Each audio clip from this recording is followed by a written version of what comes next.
कई बार कोर्टों में भी बड़े चौंकाने वाले मामले आ जाते हैं। जज भी कसम कसमें पड़ जाते हैं कि क्या करें क्या ना करें। ऐसा ही एक मामला सुप्रीम कोर्ट के सामने आया, जिसमें एक महिला ने अपनी अर्जी लगाई कि मैं एक मुस्लिम महिला हूं और भारतीय उत्तराधिकार कानून के तहत संपत्ति का बंटवारा चाहती हूं और वह इस्लाम नहीं मानती है। यह उसकी अर्जी में कहा गया।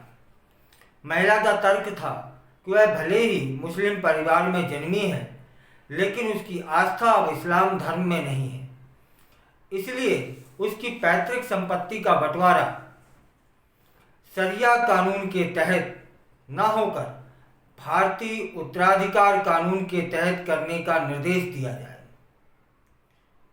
और यह जो याचिका थी वह जस्टिस चंद्रचूड़ साहब के और जस्टिस जेबी पादरीवाला और जस्टिस मनोज मिश्रा की बेंच में पहुंचा और उस महिला के वकील के तर्कों को सुनने के बाद तीनों जजों की बेंच ने गहन विचार विमर्श किया। इसके बाद सीजीआई ने अटॉर्नी जनरल को इस मामले में बहाल करने का भी निर्देश दिया, जो अदालत को कानूनी और तकनीकी पहलुओं से परिचित करा सके। इस मामले की अगली सुनवाई वह जुलाई 24 में के दूसरे सप्ताह में रखी गई है। याचिका पर सुनवाई के दौरान चीफ जस्टिस ने इस बात पर भी प्रकाश डाला कि भारतीय उत्तराधिकार कानून और मुस्लिम धर्म में जन्मे व्यक्तियों को धर्मनिरपेक्ष कानून का लाभ उठाने से रोकता है। भले ही वे शरीयत कानून की धारा 3 के तहत औपचारिक रूप से ये घोषणा करें कि वे इस्लामी कानून का पालन नहीं करना चाहते हैं। और जस्टिस चंद्रचूड़ साहब ने कहा कि भारतीय उत्तराधिकार कानून की धारा 58 में कहा गया है कि यह मुसलमानों पर लागू नहीं होती है। भले ही आप शरीयत या शरिया कानून को मानने वाले हों या नहीं, वसीयत आदि पर कोई धर्मनिरपेक्ष अधिनियम नहीं है। इसके साथ ही कोर्ट ने कहा कि जब आप शरीयत भी नहीं मानेंगे तो फिर आप पर कौन सा नियम लागू होगा, यह एक अहम विषय है। इसके बाद सीजीआई ने इस पर एक कानूनी अधिकारी की नियुक्ति का भी आदेश जारी कर दिया। यह रिट याचिका केरल की एक महिला सफिया पीएम ने दायर की है। सफिया केरल में पूर्व मुस्लिम परिवार में जन्मे लेकिन अब इस्लाम में आस्था नहीं रखती हैं का प्रतिनिधित्व करने वाले एक संघ की महासचिव भी हैं।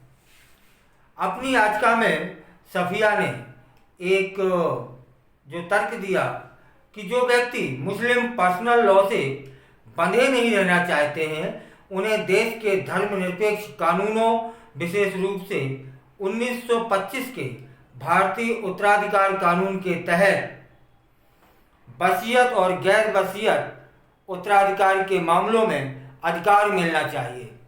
महिला ने यह भी तर्क दिया कि संविधान का अनुच्छेद 25 उसे किसी भी धर्म में आस्था रखने या न रखने की आज़ादी देता है। इसके साथ ही उसने कहा कि उसके पिता भी इस्लाम में आस्था नहीं रखते हैं, इसलिए वह भी शरिया कानून के मुताबिक वसीयत नहीं लिखना चाहते हैं। इस पर सीजीआई ने कहा कि अगर आप इसकी घोषणा नहीं करते हैं तो धारा 3 के तहत आप इस कानून के अधीन नहीं आएंगे। याचिकाकर्ता के जो वकील हैं उन्होंने कहा कि मैं महिला हूं और मेरे भाई को डाउन सिंड्रोम है, उसे 2/3 संपत्ति दी गई है, तो क्या मुझे भी वसीयत नहीं की जा सकती है? मेरी एक बेटी है, इस पर चीफ जस्टिस ने कहा, इसकी हम घोषणा कैसे कर सकते हैं। सीजीआई ने कहा कि आपके अधिकार का हक आस्तिक या नास्तिक होने से नहीं मिलते, बल्कि ये अधिकार आपको आपके जन्म से मिलते हैं।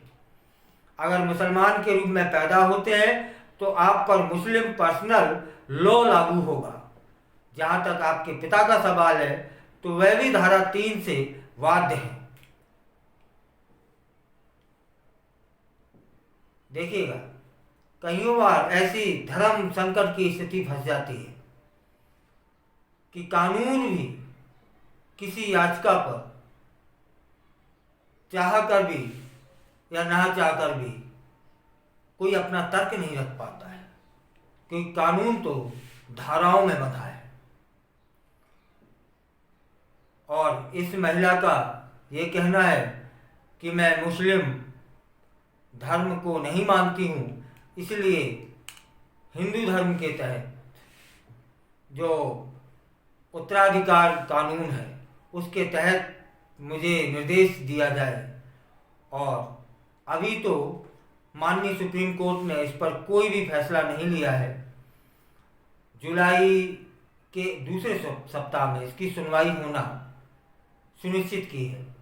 देखने वाली बात यह होगी कि क्या फैसला आता है।